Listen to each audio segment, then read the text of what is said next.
Good morning everyone. Today is 29 of September and we are here to solve most complicated issue of the students what to read in The Hindu and basically The Hindu को हम किस तरीके से पढ़े ताकि हम उसे link कर सकें अपने स्टैटिक सिलेबस के साथ, हमारा टाइम भी वेस्ट कम हो और हम इम्पोर्टेंट न्यूज़ को यूटिलाइज कर सकें अपने प्री और मेंस के इम्पोर्टेंट सिलेबस के साथ और उसे लिंक कर सकें और यहाँ से जो केस स्टडी और एग्जाम्पल निकलेंगे वो भी हमारे यूटिलाइज हो सके। ठीक है, तो वो सब चीज़ें हम सीखेंगे आज इस न्यूज़पेपर में। ठीक है, तो let's start. Page number first पर ही यहाँ पे न्यूज़ आई है जो MS स्वामीनाथन है। ठीक है, वो उनकी डेथ हो गई है एट द एज ऑफ 98। आपको पता होना चाहिए जो MS स्वामीनाथन जी हैं उनका बहुत बड़ा नाम है एग्रीकल्चर फील्ड में इंडिया में।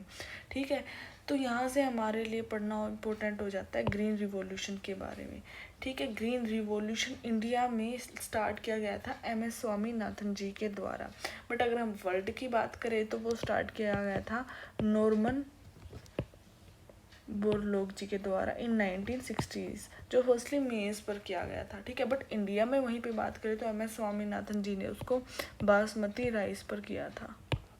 ठीक है, बेसिकली ग्रीन रिवॉल्यूशन में क्या हुआ था, हम 1960s में ना काफ़ी हमारे इंडिया में फूड इनसिक्योरिटी थी। ठीक है, हम बहुत सारा वीट राइस सब कुछ इंपोर्ट करते थे बाहर से, है ना, मोस्टली US से, है ना, तो हमें काफ़ी दिक्कत होती थी। तो उस टाइम पर MS स्वामीनाथन जी ने हाई यील्ड वेराइटी सीड बनाए थे बासमती राइस के और लेटर ऑन वीट के भी, जिनकी जो क्रॉप है वो छोटी होती थी बट जो सीड है वो काफ़ी ज़्यादा थे। ठीक है, जिससे इल्ड इंक्रीज हुई, इल्ड इंक्रीज होने के बाद हमारी जो फूड सिक्योरिटी है काफ़ी इंक्रीज हो गई थी और आज के टाइम हम बहुत आगे हम एक्सपोर्ट करते हैं ग्रेन को। ठीक है, तो ये चीज़ है, तो यहाँ से आपको ये ग्रीन रिवॉल्यूशन के बारे में याद रखना है।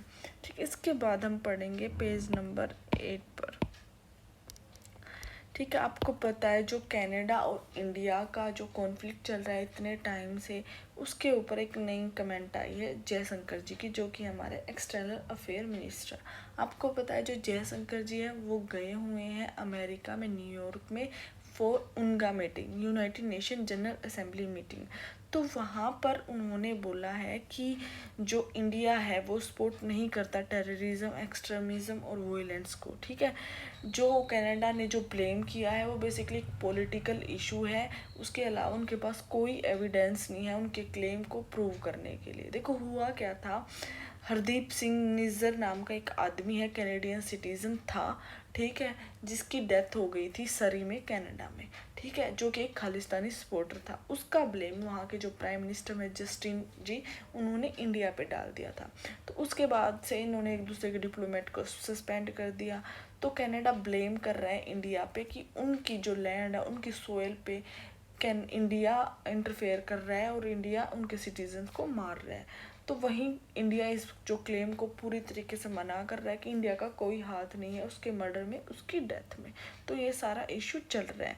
तो अब इंडिया ने बोला है कि पहली बात तो इंडिया इंटरफेयर नहीं करता, दूसरी बात कनाडा के पास कोई एविडेंस नहीं है उनके क्लेम के लिए।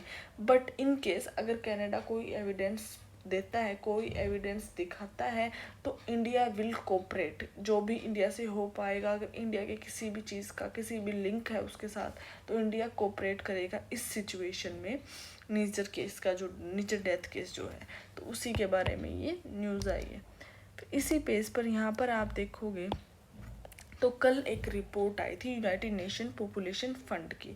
उसके अकॉर्डिंग क्या कहना कि 2050 तक जो इंडिया है उसमें जो 20% पॉपुलेशन है वो अबोव 60 एज होगी, यानी एल्डरली पॉपुलेशन हमारी इंक्रीज होने वाली है। अभी अराउंड 10% यानी कि नियरली डबल हो जाएगी 10-20 आने वाले 20-30 साल में, है ना।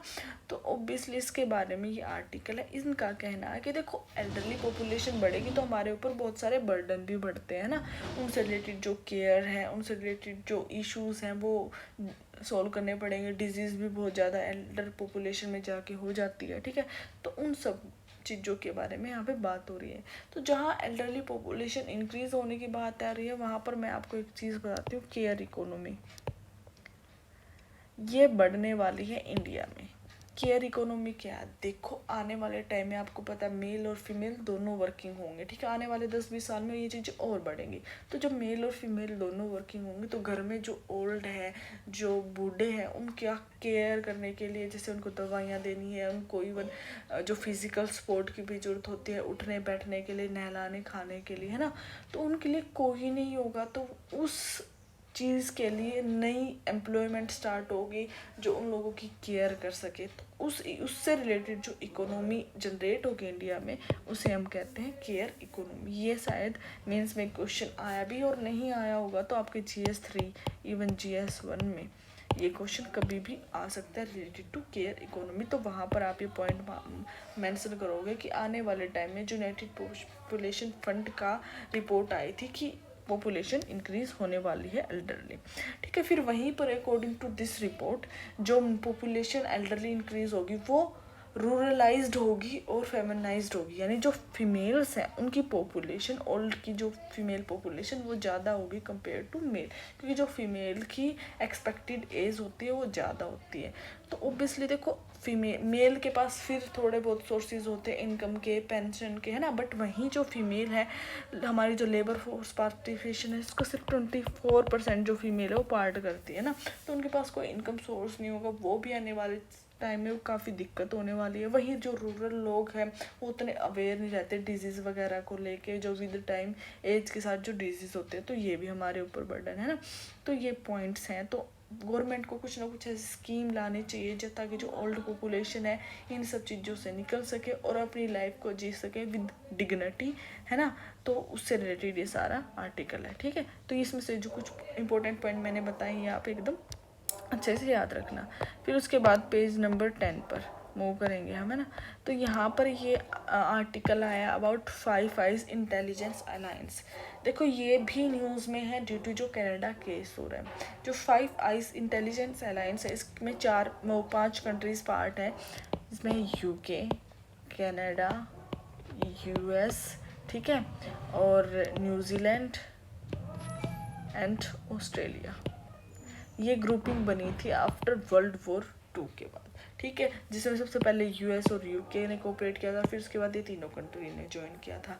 तो ये बेसिकली पांचों कंट्री क्या है, वर्ल्ड को इन्होंने 5 पार्ट में डिवाइड कर रखा है। जैसे कनाडा ने रशिया वाला जो पार्ट है, पोलर रीजन है, वो उसका पार्ट है। वहीं US का जो है वो लैटिन अमेरिका वाला पार्ट है। तो यहाँ पर जो भी इनके इंटेलिजेंस रिलेटेड इशू होते हैं ये कवर करते हैं। जैसे अब कनाडा को कुछ एविडेंस चाहिए जो नीजर डेथ केस है उससे रिलेटेड, तो उसमें 5 अलायंस ने कहना है कि इन्होंने कुछ एविडेंस प्रोवाइड किए हैं। तो ये है 5 आइज इंटेलिजेंस अलायंस। आपको पांचों कंट्री के बारे में पता होना चाहिए और थोड़ा सा आइडिया होना चाहिए, ठीक है। ये सपोर्ट करते हैं एक दूसरे को मैरीटाइम सर्विलेंस में, साइंटिफिक डिफेंस इंटेलिजेंस में, मेडिकल इंटेलिजेंस में, जियोस्पेशियल इंटेलिजेंस में, काउंटर इंटेलिजेंस, काउंटर टेररिज्म, इन सारे टॉपिक्स में एक दूसरे को सपोर्ट करते हैं, ठीक है। फिर उसके बाद हम मूव करेंगे पेज नंबर 12 पर, ठीक है। ये आपको पता है जो इंडिया है ना, इंडिया में ना एक समिट हो रही है जो 13th Indo Pacific army chiefs conference है। मतलब जो आर्मी के जितने भी चीफ हैं उनकी इंडो पैसिफिक रीजन की उनकी कॉन्फ्रेंस है, ठीक है। तो उसी में जो फ्रांस के जो आर्मी चीफ हैं वो भी आए थे। तो इंडिया और जो फ्रांस के आर्मी चीफ्स हैं उनकी बायलैटरल मीटिंग हुई थी। तो उनमें जो फ्रेंच आर्मी चीफ थे उन्होंने कहा कि हमें यूक्रेन से जो वॉर हो रहा है यूक्रेन रशिया के बीच में उससे लेसन सीखना चाहिए और हम दोनों की जो टाइज़ हैं मिलिट्री रिलेटेड, है ना, उनको और स्ट्रॉन्ग करना चाहिए ताकि फ्यूचर में ऐसा कोई वॉर दोनों में से फ्रांस या इंडिया में से कोई भी कंट्री फेस करती हैं तो हम उसे बेटर तरीके से सोल्व कर सकें। तो ये एक न्यूज़ है जहाँ भी फ्रेंच के साथ फ्रांस के साथ हमारी रिलेशन आएगी वहाँ आप ये पॉइंट मेंशन कर सकते हो, बहुत ही यूनिक पॉइंट हो जाएगा, ठीक है। फिर उसके बाद नेक्स्ट पेज पर अगेन जो स्वामीनाथन जी से रिलेटेड न्यूज़ है, ठीक है।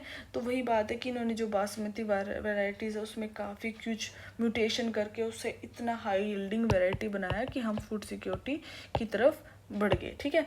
तो जेनेटिक इम्प्रूवमेंट हुई है, बेसिकली म्यूटेशन, इनके इसके अलावा ग्रीन रिवॉल्यूशन के अलावा, ये तो 1960s में हो गया था, इसके बाद भी इन्होंने काफ़ी सारे कंट्रीब्यूशन किए हैं, जैसे न्यूट्रिशनल क्वालिटी बढ़ाने के लिए क्रॉप्स में, बायो फोर्टिफिकेशन के लिए। बायो फोर्टिफिकेशन कैसे होता है, जैसे मान लो एक राइस है, ठीक है, उसमें जो उसके खुद के न्यूट्रिशन है वो तो है, बट अगर हम उसे आयरन रिच बनाना चाहते हैं या कोई और न्यूट्रिशन डालना चाहते हैं तो वो उसमें डाला जाता है। बहुत सारे मेथड होते हैं, तो उसे हम बोलते हैं, जो एक्स्ट्रा न्यूट्रिशन डाला जाते हैं किसी भी क्रॉप में, किसी भी फूड में, उसको हम बोलते हैं बायो फोर्टिफिकेशन, ठीक है। वही प्रिसीजन फार्मिंग में इनको बहुत सारे इन्होंने स्टेप लिए थे।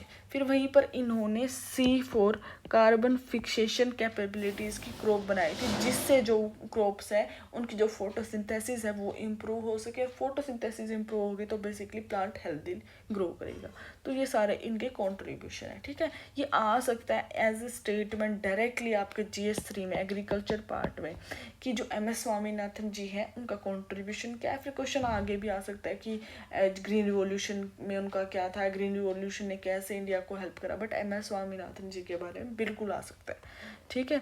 फिर उसके बाद हम पेज नंबर 13 पर मूव करेंगे। यहाँ पे देखो नरेगा के बारे में न्यूज़ आई है।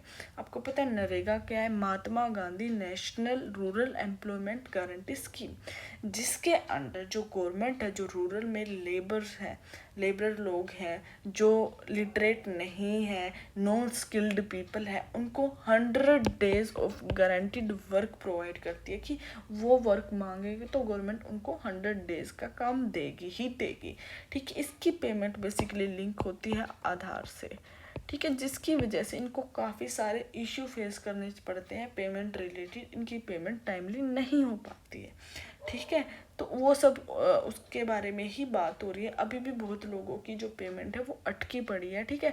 काफ़ी करप्शन के इश्यूज में आते हैं ना, करप्शन हो जाता है, फिर वही फेक नाम से लोग रजिस्टर करके पेमेंट लेते रहते हैं ना, तो उन्हीं सब इश्यूज़ की यहाँ पे बात हो रही है, ठीक है।